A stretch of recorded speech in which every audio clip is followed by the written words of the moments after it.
Vovony toekarentsika manomboka eto maro ny tombontsoa azo eo anivon'ny fiara-miasa amin'ireo mpandraharaha indrindra ao anatin'ny fampitomboana ny harikaren'ny firenena iray ary mampandroso ny firenena sy ny vahoaka ao amin'ny ihany koa ny fiarahan'ny sehatra tsy miankina miasa amin'ny fanjakana isan'izany ohatra ilay antsoina hoe 3P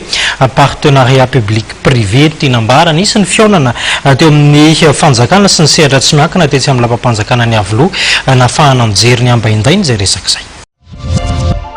Nomeny filoham-pirenena malagasy rajona mampiana lanja manokana ireo mpandraharaha malagasy ny 9 Desambra ariva teny amin'ny lampam-panjakana ny avoloha satria dia nanokana fotoana manokana iresana amin'izy ireo ny tena mikasika ny mety hanatsarana ny tontolon'ny fandraharahana eto Madagasikara sy ny hanatsarana ny fiara-miasa amin'ny ankapobeny. Andiany fahatelo amin'izany ambom-pionana izany no tanterahana nahitana solotena tao avokoa ireo mpandraharaha eo amin'ny seha-piarina maro eto amintsika tahaka ny sehatra ny fambolena, ny fizantany, ny jony, ny fananganana fotodrafitrasa, ny fikirakirana ny teknôlôjia vaovao, ny angofo sy ny maro hafa. Raha ny fantatra dia mbola maro ireo seha-piarina azo trandrahana eto amintsika rehefa noho izany fitondram-panjakana no amoraina avokoa ireo lalàna sy antota taratasy ahafahana manangana orinasa na fotodrafitrasa. Izany moa no natao dia mba hampirisiany ireo mpandraharaha hampiasa kokoa ny volany satria niteraka asa ho an'ireo tanora no sady manabe voa ny harikaren'ny firenena izany.